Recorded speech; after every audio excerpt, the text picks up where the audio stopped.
guys did. So what was about that belief? Yeah, no, I mean,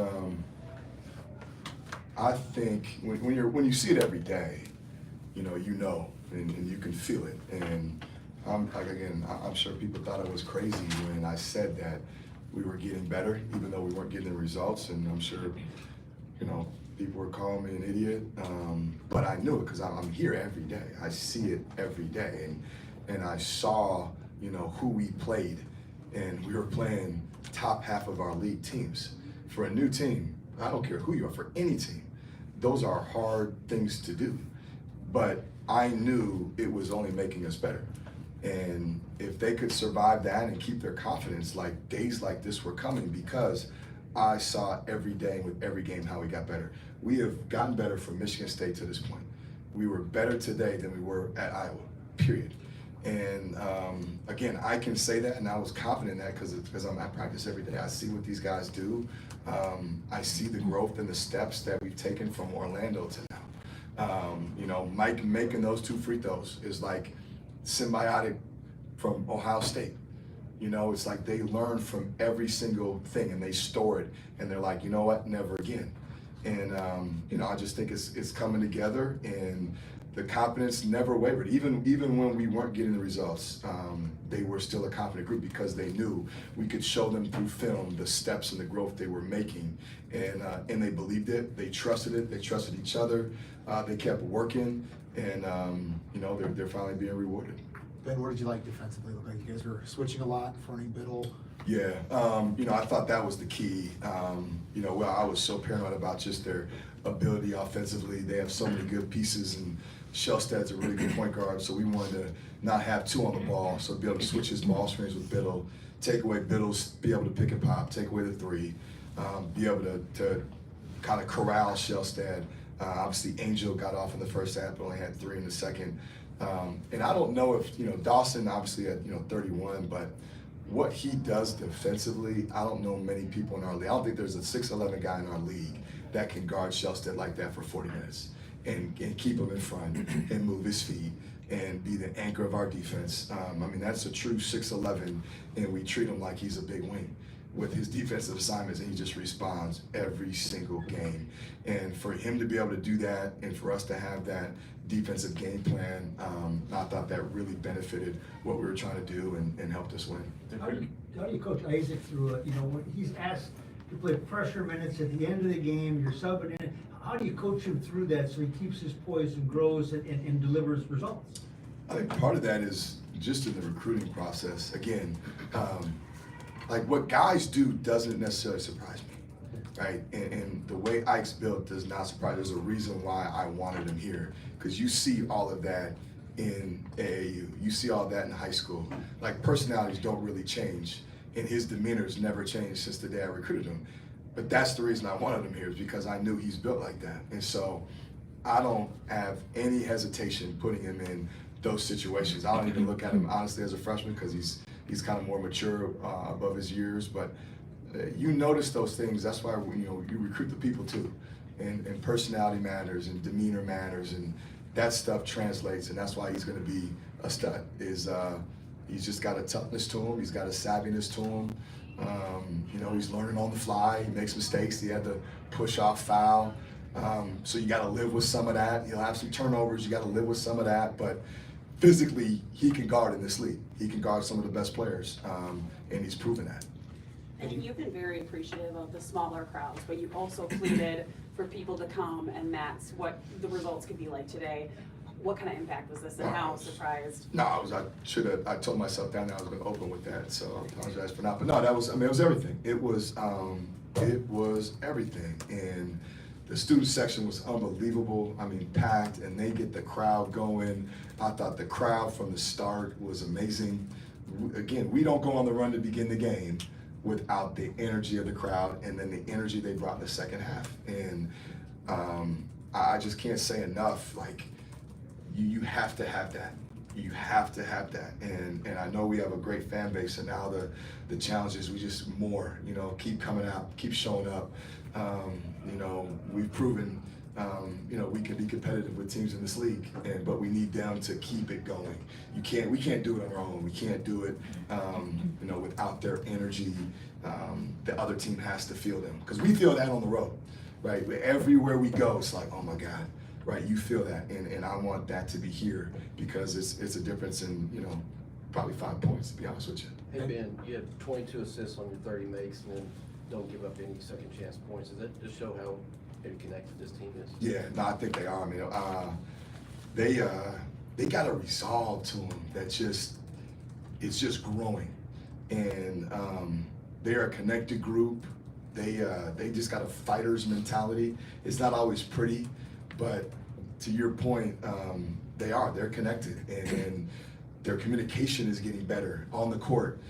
They're seeing stuff, and they're coming to me in timeouts and huddles because they're recognizing stuff, and they're understanding what our base principles are defensively, and now they're talking it out. And the more they do that versus me all the time, because they're the ones out there, and they're seeing it, and they're able to make corrections, but they're also able to hold each other accountable now. And that connectivity, that's what good teams have. And they're starting to act like winners. And I've been putting that on the board, is I want them to walk, talk, think, breathe, carry themselves like winners, do what winners do in every single thing that you do. And they're starting to carry themselves with that. And being connected is part of that. Winning teams, winning people, they're connectors. Ben, you talked a lot about kind of constant improvement, and the Wisconsin game happens, and it didn't look like that improvement was continuing on the upswing. Was there any doubt, second guessing, concern at all from you, or did you see anything from guys? Yeah, no, not at all. I mean, I thought we played a really good first half. I watched, obviously, them versus Arizona, who they played phenomenal against. I know that's a really good team, and they're really good at home, so that didn't faze me at all. The only thing that made me mad was, how do you have one half like that and then another half that's not like that? And it was just that consistency, but that's part of being a winner, like being able to handle adversity against a really good opponent. And again, sometimes you have to go through that. And we wouldn't be here today if we didn't have to go through some of that. That made us tougher, that made us more connected. But that was probably it. I mean, outside of that, I think since the Michigan State game, there's been growth, which you want to see this time of year. Just, can you steady get a little bit better every practice, every game? You said what makes Dawson so reliable in those clutch time situations? I just think he's got an unbelievable will, unbelievable fight, ultimate competitor. He just he's brought everybody up to his level, and that's been a huge part of what we're doing here, is that he's forced with his play everybody to elevate and have a new standard, and he's like that every day. I mean, he's built different, period. And he's got almost like a possessed mentality right now, but that's who he is. And this, again, doesn't surprise me what he's doing. I know his work ethic, and it's never changed in the 3 years he's been here. And now it's like he's just getting rewarded for everything that he's put into the game. And I think when you give yourself up to the game like he does, I just think you get rewarded, and good things happen. Couple more. Oh, Ben, you said you write on the board. Is that in the locker room? Yeah. Or is that at practice too? Both, but mostly in the locker room. Like, I'll write, there was 2 times I talked to the team before the game, and the second time is when I kind of like write a message, and I just been kind of preaching that once you started to win, now to sustain it, you have to realize what embodies winning, and that can't change. And now that's the new standard, right? And so now they need to think and act and talk like winners, and just move like winners and prepare like winners. They're gonna celebrate this like winners, but then tomorrow it's over, right? We gotta go back to now having the best Sunday prep we can have, and focus and be locked in, because the narrative in human nature is gonna be, all right, are you satisfied? In a group that hasn't experienced winning at a high level, traditionally, that's now become the challenge, is, okay, are you satisfied, or are you gonna work even harder? Are you gonna be humble enough where now, all right, you can go back and say, all right, we still haven't played our best. Here's what we gotta do. We gotta tighten up in these areas, and you can't lose that urgency. you can't lose like being paranoid almost. And I don't want our guys to lose that. There's got to be a little bit of like paranoia to you. And I told them we're still the team that a lot of people doubted at the beginning of the year. Like that hasn't changed, and they can't forget where they came from in terms of that. That's gotta still be in the back pocket of like, no, there's a lot of doubters out there, and everybody's gonna probably wait until you have the game where you slip up and it's be like, oh man, here we go, So you gotta fight that. The only way you fight that is you gotta be humble enough to enjoy it, but then regroup and say, okay, where can we get better, right? What can I do better, and just keep working. All right, thanks, Coach. Sure. Thank you, congrats.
We got Dawson Garcia and Kirk Fox.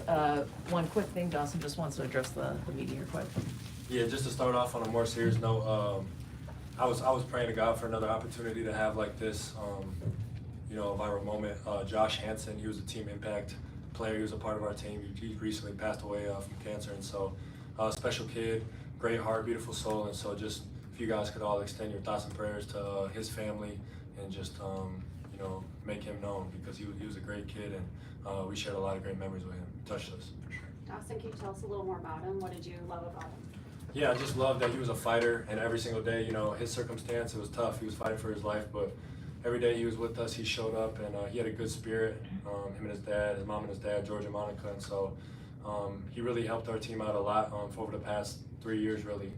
And so, you know, it's just sad and, you know, a little bit lost for words, but just wanted to extend all my thoughts and prayers to his family.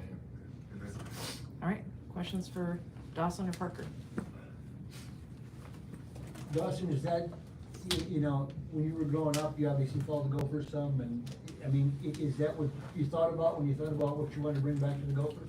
Yeah, definitely what I thought about. You know, court storms were in mine, and winning big time games were in mine, and, you know, doing it with guys that, you know, love to play the game of basketball, and then for the University of Minnesota as well. And so, you know, it's something, there's definitely moments that you dream of as a kid, and then once they come, you just want to press on even harder and just go even harder to, you know, make more and more memories happen. Same for you, Parker?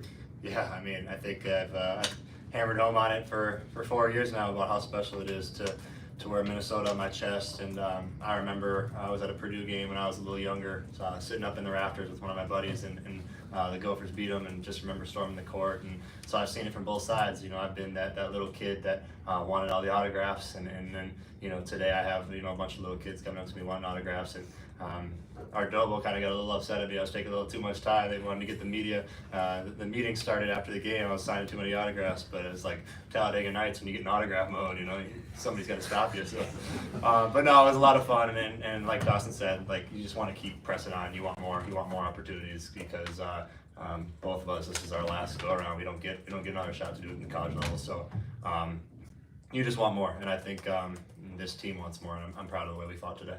Also, Ben talked a lot about grittiness, kind of saw that on the glass, defensively, second chance points, which you feel like was key for you guys in those categories. Yeah, I think it's just kind of what we made our identity. You know, we're just a tough, gritty team, and when we bring that consistently, we feel like we're going to be in every single game and have a chance to win every single game. And so it's really just, at first when we were losing, like, we were still saying the same things, but it was, you know, it's still tough to hear and understand. But, you know, now that you're on a winning streak, you're really buying into that identity and just looking forward to just keep this thing moving. What do you guys think shifted with these last 3 games? I would just say that we just continue to put in the work, and over time, good things, cream usually rises to the top, and so I feel like that's just kind of what's been going on.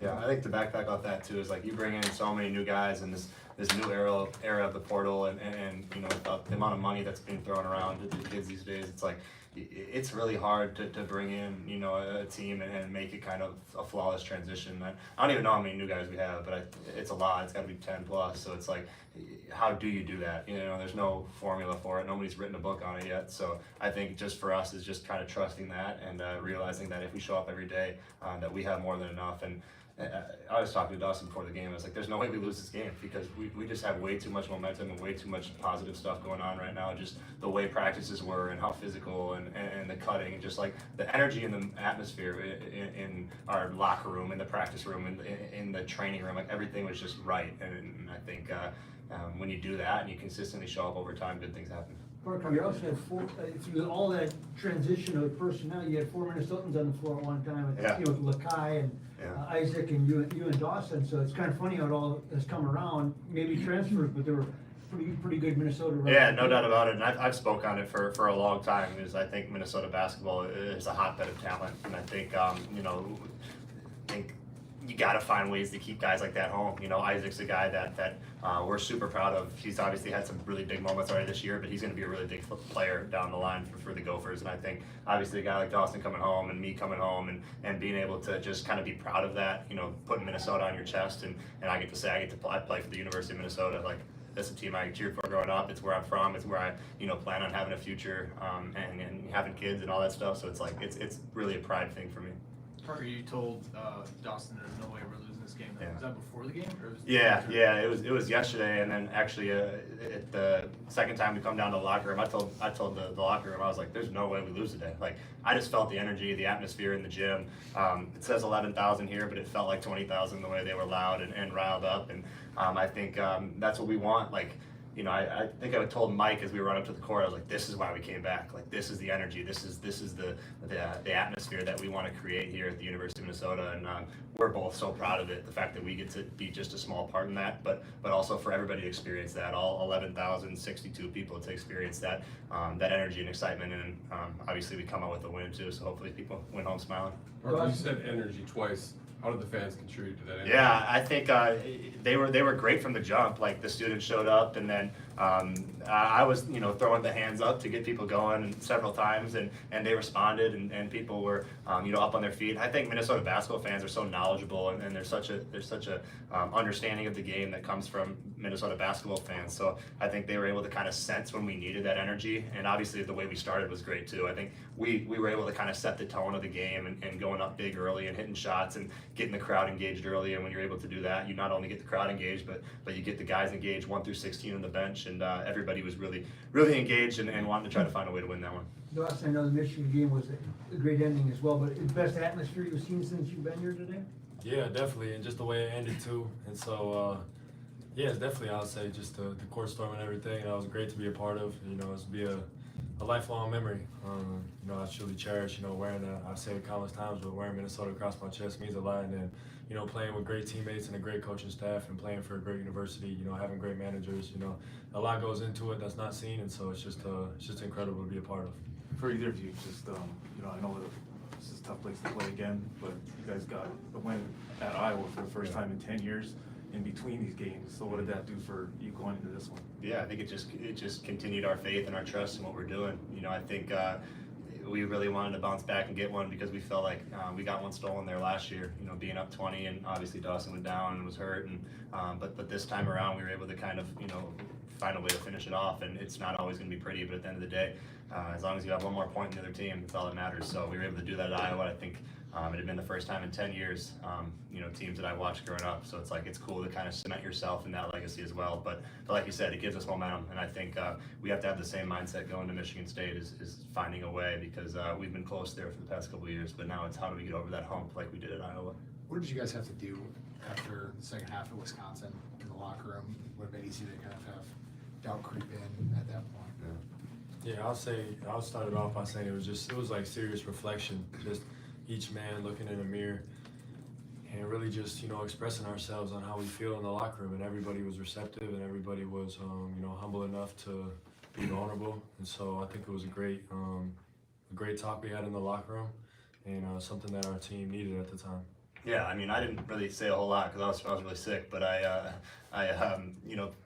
put in the points that I needed to put in, but it was team led and it was player led, and I think like I've said so many times to you guys, this is a senior led group. This is guys that don't just want to fall over and say, oh yeah, we played the Big Ten for a year and then move on with their lives. Like, that's not anybody's atmosphere. That's not anybody's vibe. We really want to find ways to win, and I think the last couple of games have proved that we're more than good enough as long as we continue to trust one another, trust the coaching staff, trust the game plan, and go out there and play hard. Like, we wanted to set the tone from the jump today, and I think we were able to do that.